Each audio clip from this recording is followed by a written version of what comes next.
اللہ تعالیٰ نبیوں سے اس وقت وعدے فرماتے ہیں ایمان والوں کے واسطے اور ایمان والوں کو سنانے کے لیے جس وقت حالات خوف کے، تنگی کے، بھوک کے، قلت کے، ایسے وقت وعدے فرمائیں گے تو منافقین یہ شک میں پڑیں گے کہ اگر یہ وعدے ہیں تو یہ حالات کیوں ہیں ان کے. میں نے عرض کیا کہ وعدے پورے ہوتے ہیں یقین کرنے والوں کے لیے، جو وعدے میں شک کرتے ہیں ان کے لیے وعدے پورے نہیں ہوتے. ایک بات ہے. دوسری بات یہ ہے کہ اللہ رب العزت اجر بھی دیتے ہیں یقین کرنے والوں کو. اور ایک بات میں نے عرض کی کہ اخلاص بھی ہوگا ایمان کے بقدر. یہ چار چیزیں ایمان کے بقدر حاصل نہیں ہوں گی. وعدوں کا پورا ہونا، اجر کا ملنا، اور عمل میں اخلاص کا ہونا، اور عمل میں احتساب کہ اللہ تعالیٰ ہمیں اس پر کیا دینے والے ہیں. یہ چار چیزیں ایسی ہیں جو ایمان کے بغیر حاصل نہیں ہو سکتی. اس لیے میرے محترم دوستو، ایمان کا تقاضا اللہ کی اطاعت کا ہے. ایمان کا تقاضا اللہ کی اطاعت کا ہے. ایمان کا کوئی تقاضا نہیں سوائے اللہ کی اطاعت کے. رہے وعدوں کا پورا ہونا، یہ مقصود نہیں ہے بلکہ موعود ہے. جنت بھی موعود ہے، مقصود نہیں ہے. مقصود تو صرف اللہ کی ذات ہے. اللہ مقصود ہیں، جنت موعود ہے. ہمیں عمل پر وعدوں کے پورا ہونے کا یقین تو ہے، لیکن میرا عمل سنو تو صحیح. وہ جنت جو متقیوں کے لیے سجائی گئی ہے، روزے داروں کے لیے پورے سال جنت کو سجایا جاتا ہے. پورے سال جنت کو سجایا جاتا ہے روزے داروں کے لیے، اور وہ ہمیشہ کے لیے بنی ہے. تو قول کرنے کی بات یہ ہے کہ وہ جنت جو ہمیشہ کے لیے بنی ہے، جب عمل اس کے لیے نہیں ہے تو وہ جو دنیا جو اللہ کو مبغوض ہے اور ختم ہونے والی ہے، اس کے لیے عمل کیسے ہو سکتا ہے؟ وہ جنت جو ہمیشہ کے لیے بنی ہے، جب اس کے لیے عمل نہیں ہے، عمل سے وہ مقصود نہیں ہے، تو وہ دنیا جو ملعون ہے اور ختم ہونے والی ہے، اس کے لیے عمل کیسے ہو سکتا ہے؟ نہیں میرے دوستو عزیزو، کوئی عمل نہ دنیا کے لیے ہے نہ آخرت کے لیے ہے. عمل تو صرف اللہ کے لیے ہے. وہ عمل سے راضی ہو کر جنت میں داخل فرما لیں، کیونکہ ان کا وعدہ حق ہے. ان کا وعدہ حق ہے. ہم اس وعدے کی حقانیت کی وجہ سے عمل کرتے ہیں کہ اپنے وعدے کو پورا کرے گا. لیکن یہ بات یاد رکھنا کہ کسی بھی عمل کا کرنے پر اللہ کے ذمے وعدے کا پورا کرنا واجب نہیں ہے. وہ اگر چاہیں سارے عابدوں کو جہنم میں ڈال دے، کوئی چھو کرنے والا نہیں ہے. اگر وہ سارے عابدوں کو جہنم میں ڈال دیں، کوئی پوچھنے والا نہیں ہے. اگر وہ سارے فساق کو جنت میں داخل کر لیں، کوئی پوچھنے والا نہیں ہے. اس کی سمدیت کا تقاضا ہے یہ. اس لیے کہتے ہیں کہ اللہ کی سمدیت سے اس طرح ڈرا کرو جس طرح اس کے عذاب سے ڈرتے ہو. اس کی استغنا سے اس طرح ڈرو جس طرح اس کے عذاب سے ڈرتے ہو. کیونکہ دنیا میں کفر وہ اس کے استغنا کا مظہر ہے. دنیا میں کفر اس کے استغنا کا مظہر ہے، اور آخرت میں جہنم وہ اس کے استغنا کا مظہر ہے. اور دنیا میں ایمان یہ اس کے فضل کا مظہر ہے، اور آخرت میں جنتیں یہ اس کے فضل کا مظہر ہیں. بس ہمیشہ ہمیں اللہ تعالیٰ کے استغنا سے ڈرنا چاہیے، کیونکہ دنیا میں اس کا استغنا کفر کی شکل میں ہے، اور آخرت میں اس کا استغنا جہنم کی شکل میں ہے. اور اور دنیا میں ایمان یہ اس کے فضل کا مظہر ہے. اللہ ایمان سے بڑا کوئی فضل نہیں ہے، ایمان سے بڑا کوئی فضل نہیں ہے. سب سے بڑا فضل یہ ہے کہ اللہ اپنے بندے کو دنیا میں ایمان عطا فرما دے. اس سے بڑا کوئی فضل نہیں ہے، کیونکہ شرک سے بڑی کوئی مصیبت نہیں ہے. کبھی نہ ختم ہونے والا فضل ایمان ہے، اور کبھی نہ ختم ہونے والا عذاب شرک ہے. اس لیے میرے دوستو عزیزو، میں نے عرض کیا کہ ایمان کا تقاضا وہ اللہ کی اطاعت ہے. اس لیے فرمایا کہ مومن اللہ کی اطاعت میں نکیل پڑے ہوئے اونٹ کی طرح ہے. دوستو عزیزو، ایمان سے ایمان کی علامتیں مقصود ہیں، نہ کہ صحابہ کی طرح ظاہر کے خلاف ضرورت کا پورا ہو جانا. یہ ایمان کا تقاضا نہیں ہے. ایسا کبھی مت سوچنا کہ مجھے تو اتنے سال تبلیغ میں لگے ہوئے ہو گئے، میں نے تو ابھی تک کچھ ظاہر کے خلاف ہوتا ہوا دیکھا نہیں ہے، لہذا میرا تو ابھی ایمان بنا نہیں. سنو، یہ ایک ایسی الجھن ہے جو اس میں پڑ جاتا ہے، وہ بیچارہ کہیں کا نہیں رہتا. میں کچھ کہہ رہا ہوں، اس الجھن میں نہ پڑنا. کیونکہ میں آپ کو بتا دوں، کسی نبی کے ساتھ کوئی معجزہ نہ ہو، ظاہر کے خلاف کوئی مدد نہ ہو، نبی اپنا کام پورا کر کے جائیں خود اللہ کی اطاعت کرتے ہوئے، اللہ کے بندوں کو اللہ کی طرف دعوت دیتے ہوئے، تو یہ ان کے ایمان کا کمال ہے. اس کے لیے ضروری نہیں ہے کہ نبی کوئی معجزہ دکھلائیں. بہت سے ایسے صحابہ ہیں جن کے ساتھ ظاہر کے خلاف نہیں ہوا، بہت سے صحابہ وہ ہیں جن کے ساتھ ظاہر کے خلاف بہت کچھ ہوا. تو یہ کوئی ایمان کے ہونے یا نہ ہونے کی علامت نہیں ہے کہ ظاہر کے خلاف کچھ ہو رہا ہے تو ایمان ہے، اور اگر ظاہر کے خلاف نہیں ہوتا تو ایمان نہیں ہے. یہ بات نہیں ہے، یہ بات نہیں ہے. کیونکہ جو لوگ اس چکر میں پڑ جاتے ہیں وہ اس کے انتظار کرتے رہتے ہیں کہ ظاہر کے خلاف کچھ ہوا یا نہیں ہوا کہ معلوم ہو کہ ایمان بن گیا یا نہیں بن گیا. یہ کوئی ضروری نہیں ہے. ہاں، ایسے بھی لوگ ہیں جو ظاہر کے خلاف صحابہ کا واقعات کو سن کر انتظار کریں گے کہ ہمارے ساتھ یہ ہو جائے تاکہ معلوم ہو جائے کہ ہمارا بھی ایمان بن گیا ہے.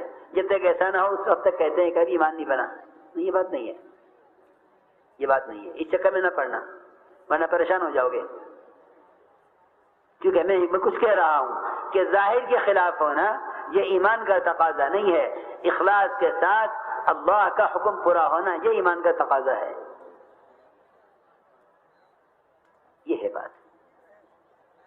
ظاہر کے خلاف حکم کا پورا ہونا یہ ایمان کا تقاضا ہے. ظاہر کے خلاف مدد کا ہونا یہ ایمان کا تقاضا نہیں ہے.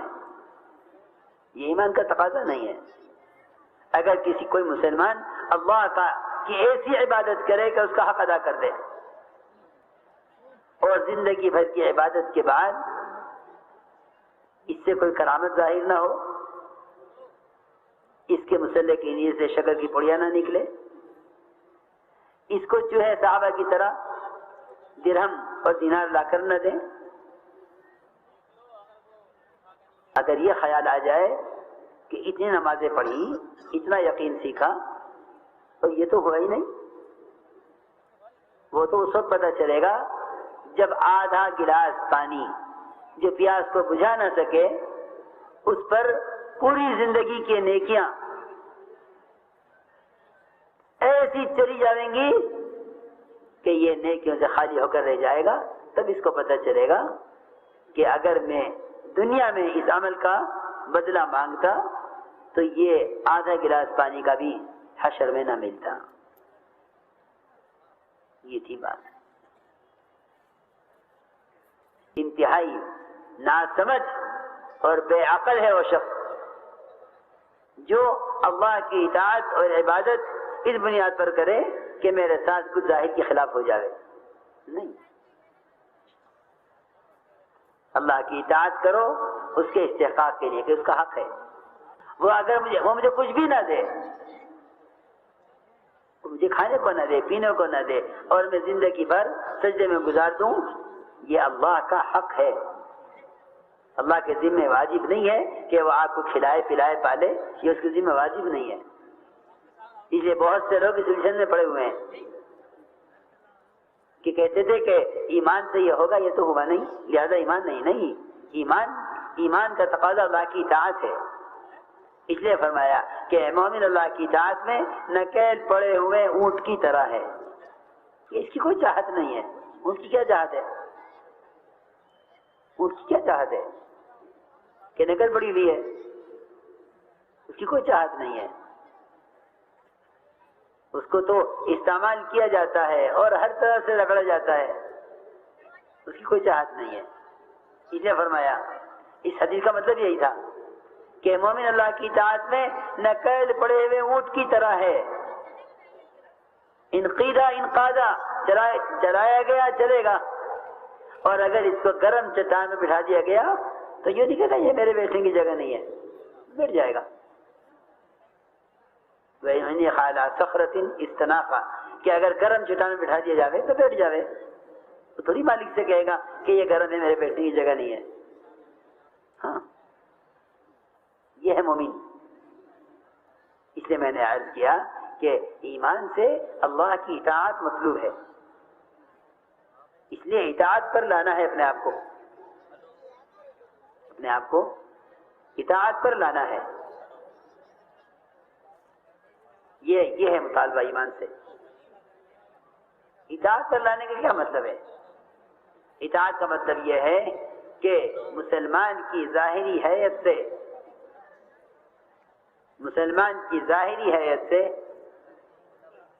اسلام نظر آئے۔ یہ شیطان کا دھوکہ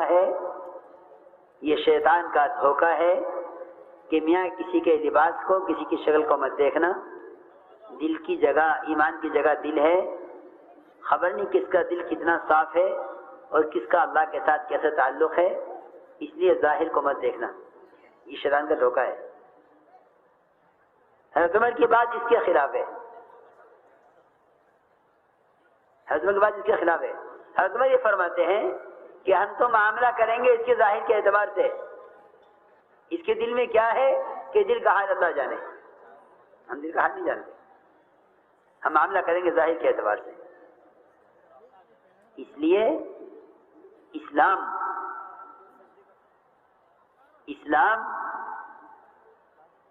اطاعت کو ظاہر کرنے کا نام ہے، چھپانے کا نام نہیں ہے۔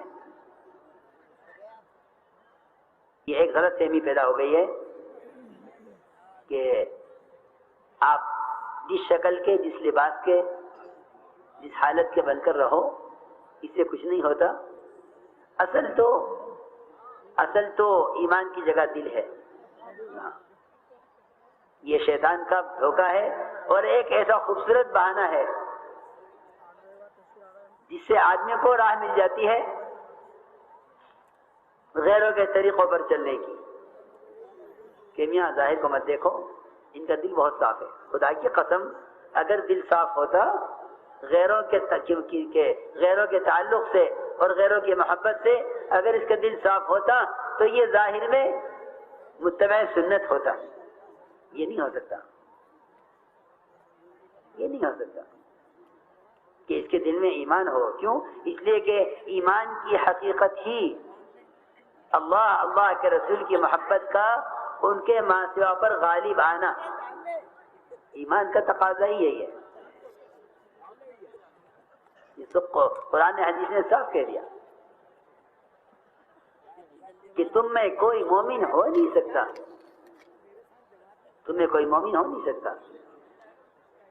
جب تک اس کی چاہت اللہ کے رسول کے ماں سوا پر غالب نہ آ جائے، وہ مومن ہو نہیں سکتا۔ اور جتنی اس کی چاہتے ہیں، اس لیے حضور اکرم صلی اللہ علیہ وسلم صحابہ کے ایمان کا امتحان وہ ایمان کے لغوی معنی سے نہیں لیتے تھے، اور صحابہ کے ایمان کا امتحان ظاہر کے خلاف حاجتوں کے پورا ہونے سے نہیں لیتے تھے، بلکہ صحابہ کے ایمان کا امتحان اپنے تعلق اور محبت کے اعتبار سے لیتے تھے کہ ہم سے کتنا تعلق ہے. آپ نے فرمایا ایک صحابی سے جو اپنے والد سے سب سے زیادہ محبت کرتے تھے، فرمایا کہ جاؤ اپنے باپ کا سر کاٹ کر لاؤ. آپ نے بھی ایسے صحابی کا انتخاب فرمایا جو صحابہ میں اپنے والد سے سب سے زیادہ محبت کرنے والے، حدیث میں سب سے زیادہ چاہنے والے اپنے باپ کو. روایت میں ہے کہ ان سے زیادہ کوئی اپنے باپ کے ساتھ حسن سلوک کرنے والا نہیں تھا. اسے بلایا، تمہیں جاؤ اپنے باپ کا سر کاٹ کے لاؤ. انہوں نے سننے کے بعد اتنی بھی تاخیر نہیں کی کہ شاید آپ کچھ اور کہنا چاہتے تھے یہ کہہ گئے، یا شاید آپ مجھے پہچان نہیں رہے، میں تو مسلمان ہوں، میرا باپ مسلمان ہے، پتہ نہیں آپ مجھے پہچان کر نہیں بات کر رہے، یا آپ کچھ اور کہنا چاہتے تھے کچھ اور نکل گیا.